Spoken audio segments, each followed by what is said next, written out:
అంటే నిజంగా నేనే దేవుడు ఆస్తి దొబ్బేసి ఉంటే తెల్లారేపుడు కన్ఫర్మేషన్ వచ్చి రిజిస్ట్రేషన్ చేసేసుకున్నా. సరే లింగం ఆనంద్ నా బినామీ అని చెప్పి ఘనమైన గోపిచంద్ గారు మంచి మాటలు చెప్తున్నాడు. లింగం ఆనంద్ గారే నాకు బినామీ అయితే ఎలక్షన్ గెలవంగానే మొన్న అంటే కుల రవీంద్ర కూడా బినామీ అయినా లింగం ఆనంద్ అంతేగా. గోపిచంద్ గారి భాష బట్టి లింగం ఆనంద్ వాళ్ళ అమ్మగారు శిలార్ దాదా గారు మున్సిపల్ చైర్మన్ చేసినప్పుడు కాంగ్రెస్ పార్టీ తరఫున కౌన్సిలర్గా పోటీ చేశారు. అంతకు మించి నాకు ఆయనకి ఏమైనా అక్రమ సంబంధం ఉందా? మరి ఇదేంటి ఇప్పుడు కాదు, 2014లో ఫోటో దొరకలే నాకు. 2014లో మంత్రి బంగ్లాకి వెళ్ళి లింగమానంద్ గారు కుల రవీంద్ర గారితో కలిసి తిరిగారు కదా. ఎక్కడ బందర్ రోడ్లో బంగ్లా ఉండేది కదా తమరిదే. కుల రవీంద్ర గారు గోపిచంద్ గారితో మాట్లాడిచ్చారు.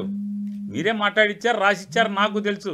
ఎందుకంటే అధికారం అనుభవిస్తున్నాడు కాబట్టి ఈ లేటు వయసులో కూడా పాపం మాటలు మాట్లాడుతున్నాడు గోపిచంద్ గారు. మరి అప్పుడు నీకు బినామీనా? ఇది లింగమానంద్ గారు కుల రవీంద్ర గారు పక్కన అంటే కొత్తగా బినామీ. ఇది ఎప్పుడు గెలవంగానే 2024 జూన్లో, ఇది మన 2025 జనవరి 1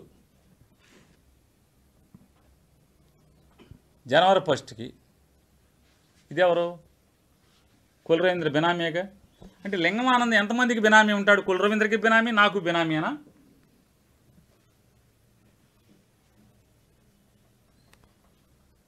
నేను చెప్తున్నాను, వాళ్ళ అమ్మగారు కౌన్సిలర్గా పోటీ చేస్తాం మినహా నేనేనాడు ఎలక్షన్కి కూడా చందా తీసుకోలే ఆయన దగ్గర. ఎలక్షన్కి కూడా నేనేనాడు చందా తీసుకోలే. అడగండి, మీ పార్టీ తరఫున బ్రాందీ షాపులో వాళ్ళు ఉన్నారు కదా, ఎప్పుడన్నా పిలవటం, ఎవరి మీద కేసులు రాయించడం మీకులాగా ఏమన్నా ఉన్నాయా? మరి ఈ 500 గజాలు గురించి అంటే నా భార్య పేరు మీద 500 గజాల గురించి వాటి గురించి మాట్లాడుతున్నారు కదా. అదేది ఎలక్షన్ అఫిడవిట్, అదే income tax returns election affidavit. ఇది మా అబ్బాయి పోటీ చేసిన ఎలక్షన్ అఫిడవిట్. పేర్ని కృష్ణమూర్తి నా కొడుకు పోటీ చేసిన అఫిడవిట్. మా అబ్బాయికి పెళ్లి కాలేదు కాబట్టి మొత్తం నా పేరున్న ఆస్తులు కానీ, మా వ్యాపారాలు కానీ, బ్యాంక్ అకౌంట్లు కానీ, అలాగే నా భార్య పేరు మీద ఉన్నటువంటి ఆస్తులు కానీ, బ్యాంక్ అకౌంట్లు కానీ, లావాదేవీలు కానీ మొత్తం లోన్లతో సహా ప్రతిదీ మేము డిక్లేర్ చేయాలి. ఇది ఎలక్షన్ కమిషన్కి ఇచ్చినటువంటి మన దాంట్లో డిక్లేర్ చేసాం.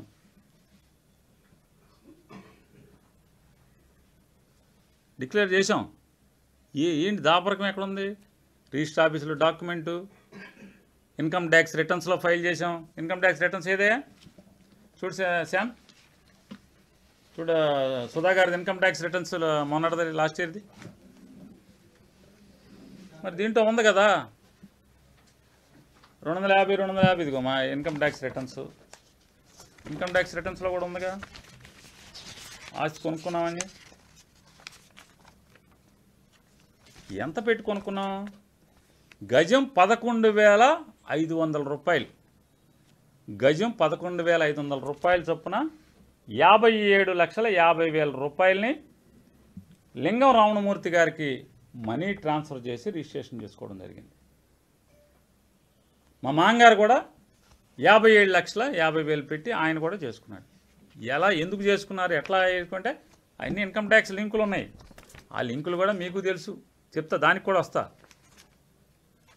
రైల్వే స్టేషన్ ఎదురుగుండా పట్టపు రామచంద్రరావు గారికి ఒక స్థలం ఉంటే, ప్రస్తుత రైల్వే స్టేషన్ ఎదురుగుండా, దాన్ని అమ్మిన తర్వాత వచ్చిన డబ్బులు ఆయన ఎక్కడో అక్కడ ఇన్వెస్ట్ చేస్తాను, నాకెందుకు అది అని చెప్పంటే, అప్పుడు పలానా సైట్ అమ్ముతారంటే చాలా చోట్ల ఎక్కడెక్కడ అంటే అమ్మటాకి ఎక్కడ ఉన్నాయి కంటే బైపాస్ రోడ్డు బాగానే ఉంటుంది కదా అని చెప్పి బైపాస్ రోడ్లో అప్పుడు వీళ్ళు అమ్ముతారంటే ఒక 1000 గజాలంటే 1000 గజాలు కొనుక్కున్నాం. గజం 11,500 చొప్పున 2022లో కానీ అంతకన్నా తక్కువ కొందా పనేది ఉన్నా బైపాస్ రోడ్లో 2022లో ఎంత ఉంది? ఆంధ్రజ్యోతి విలేకరు గారి ఇంటి ముందే కదా అది. అడగండి ఎంత ఉందో. ఇవాళ ఎంత ఉంది? అంతే ఉంది కదా. అంటే చెప్తున్నా, సాక్ష్యం చెప్తున్నాను నేను. మీ శీలం పాడు చేయాలి, మీరేదో చేశారు లేదా మీరు దొంగతనాలు చేశారని కాదు. ధర్మం మాట్లాడటానికి ఎవరైతే ఉంది, ఆంధ్రజ్యోతి అయితే ఉంది, TV5 అయితే ఉంది, ఎవరైతే ఉంది. నేను అది వినండి ఒక్క మాట. ఏదై ఇతని పేరు వీళ్ళ పేరు మీద ఆస్తులు ఎందుకు ఉంచుకుంటామా బినామీ అయితే? చెప్పండి. మీరు చెప్పిన గోపిచంద్ కానీ జ్ఞానం ఉండాలి కదా. వీళ్ళ ఇప్పుడు ఇట్లాంటి వ్యాపారస్తుల పేరు మీద బినామీ పెట్టుకుని బతుకుతామా? చెప్పండి. ఇప్పుడు ఏ పార్టీ అధికారంలో ఉంటే వాళ్ళతో తిరిగే వ్యాపారస్తులతో ఏం చేస్తారు? ఆస్తులు బినామీగా పెట్టుకుంటారా? బినామీ ఏంటి? సత్యదాకా మనతో ఉంటారనే కదా.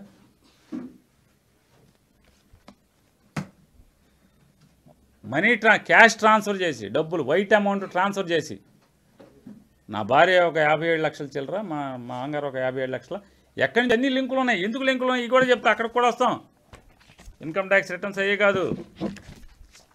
పాపం నేను మొన్న ఎలక్షన్లో మా అబ్బాయి ఓడిపోగానే, జగన్మోహన్ రెడ్డి గారి గవర్నమెంట్ పడిపోగానే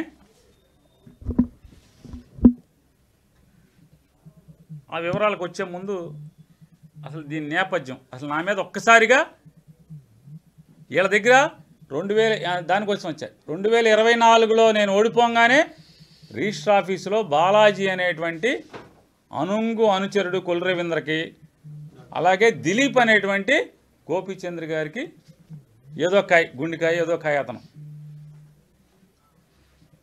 అతను ఇద్దరూ కలిసి రిజిస్టర్ ఆఫీసులోంచి నా ఆస్తులు, నా భార్య పేరు మీద నా ఆస్తులు, అలాగే మా అత్తగారు మాంగారు,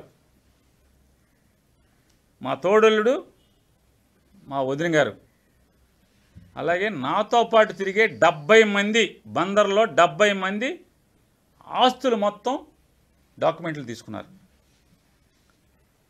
తీసుకోవడం వాస్తవమే కదా. మరి నా డాక్యుమెంట్లు మీకు 2024లోనే ఉన్నాయి కదా నా ఆస్తులు మొత్తం. ఇవాళ మాట్లాడుతున్నారు ఎందుకు? 2024లో నా ఇన్కమ్ ట్యాక్స్ రిటర్న్స్ ఉన్నాయి మీ దగ్గర, తీసుకున్నారు. ఇన్కమ్ ట్యాక్స్ రిటర్న్స్ ఎందుకు అంటున్నానంటే, నా ఇన్కమ్ ట్యాక్స్ రిటర్న్స్ తీసుకుని మొత్తం రిజిస్టర్ ఆఫీస్లో మా డాక్యుమెంట్స్ అన్నీ తీసుకుని, ఈ 70 మంది డాక్యుమెంట్స్ తీసుకుని ఢిల్లీ వెళ్ళి, ఈ దిలీప్ అనేవాడు ఫ్లైట్లో వెళ్ళి నా మీద ఇన్కమ్ ట్యాక్స్కి ఒక ఎంపీతో పిటిషన్ ఇప్పించారు.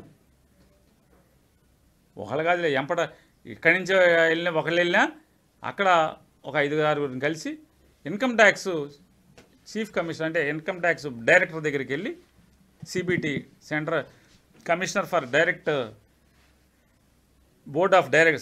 Commissioner for direct board of taxes వాళ్ళ దగ్గరికి వెళ్ళి నా మీద పిటిషన్ ఇస్తే, ఇన్కమ్ ట్యాక్స్లో విజిలెన్స్ అట్లాగో ఇన్వెస్టిగేషన్ ఎట్లాగో ఇంటెలిజెన్స్ అని ఒక డిపార్ట్మెంట్ ఉంటుంది. అక్కడి నుంచి రెఫర్ అయ్యి వచ్చింది, ఢిల్లీ నుంచి రెఫర్ అయ్యి ఈ దిలీప్ అనే అతను పిటిషన్ పెట్టాడు. ఈ ఆస్తులు మొత్తం ఎన్ని విచారణ చేయమని అంటే నా ఆడిటర్కి నోటీసులు వచ్చినాయి, నన్ను పిలిపించారు. మొత్తం మా ఆస్తులు ఇన్కమ్ ట్యాక్స్ వాళ్ళు వస్తే ఏం చేస్తారు? బ్యాంకులు మొత్తం వడగడతారు కదా, ట్రాన్సాక్షన్స్ మొత్తం వడగట్టారు. మీకు గుర్తుండాలి, కొల్లు రవీంద్ర గారు చాలాసార్లు మాట్లాడాడు. ఏమని? పేరునని ఇన్కమ్ ట్యాక్స్ వచ్చి లోపలేస్తుంది, ఈడీ లోపలేస్తుంది అని కూడా మాట్లాడాడు. మీకు గుర్తుంటే పాత లైబ్రరీలోంచి తీసుకోండి ఒకసారి. అలాగే ఈడీవి కూడా దిలీప్తో పెట్టించారు, ఎన్ఫోర్స్మెంట్ డైరెక్టరేట్లు కూడా. అక్కడి నుంచి కూడా నా మీద విచారణ జరిగింది, ఎన్ఫోర్స్మెంట్ డైరెక్టరేట్లో కూడా విచారణ జరిగింది. ఎందుకు ఇదంతా చెప్తున్నానంటే, నన్ను ఎక్కడ లోపలేద్దామా, నన్ను ఒక అవినీతి పరుడు కింద ప్రజలకి చిత్రీకరించిద్దామా, నన్ను జైలుకి పంపిద్దామా అని చేయని ప్రయత్నం లేదు. దానిలో భాగంగా ఈ దిలీప్ అనేటువంటి వ్యక్తితో అన్ని చోట్ల పిటిషన్లు పెట్టారు. ఇదొక్కటే కాకుండా నాకు 70 మంది బినామీలు ఉన్నారని చెప్పి బందర్లో కొంతమంది వైశ్యుల్ని పెట్టారు, నాతో తిరిగే వాళ్ళని పెట్టారు, వీళ్ళందరినీ విట్లని పెట్టారు, అందరినీ పెట్టారు. పెట్టి ఏం చేశారంటే, విజిలెన్స్ వాళ్ళు మొత్తం ఎంఆర్ ఆఫీసులకి, రిజిస్టర్ ఆఫీసులకి విజిలెన్స్ వాళ్ళన్నీ కూడా కాగితాలు పట్టుకెళ్ళారు. నా మీద విజిలెన్స్లో జిఎస్టీకి పెట్టారు. జిఎస్టీ విచారణ జరిగింది. విజిలెన్స్ జరుగుతూనే ఉంది, ఇంకా అయిపోయింది కదా. ఎందుకు ఇన్ని నా మీద ఎంక్వైరీలు జరిగినా నా డాక్యుమెంట్స్, మా ఇంట్లో మా కుటుంబ సభ్యులు నాతో తిరిగే ఒక 70 మంది డాక్యుమెంట్స్ మీ దగ్గర ఉన్నా కూడా ఇప్పుడు కొత్తగా ఎందుకు ఈ భాష మాట్లాడుతున్నారు? దేవుడు ఆస్తి దొబ్బేశానని. మీరు ఎలక్షన్ అవ్వగానే చెప్పాలిగా, పేరు నాని దేవుడు ఆస్తి దొబ్బేశాడని. ఇవన్నీ వద్దు.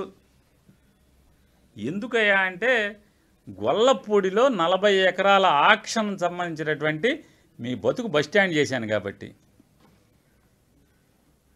మీ తప్పుడు ఆలోచనల్ని బట్టబయలు చేశాను కాబట్టి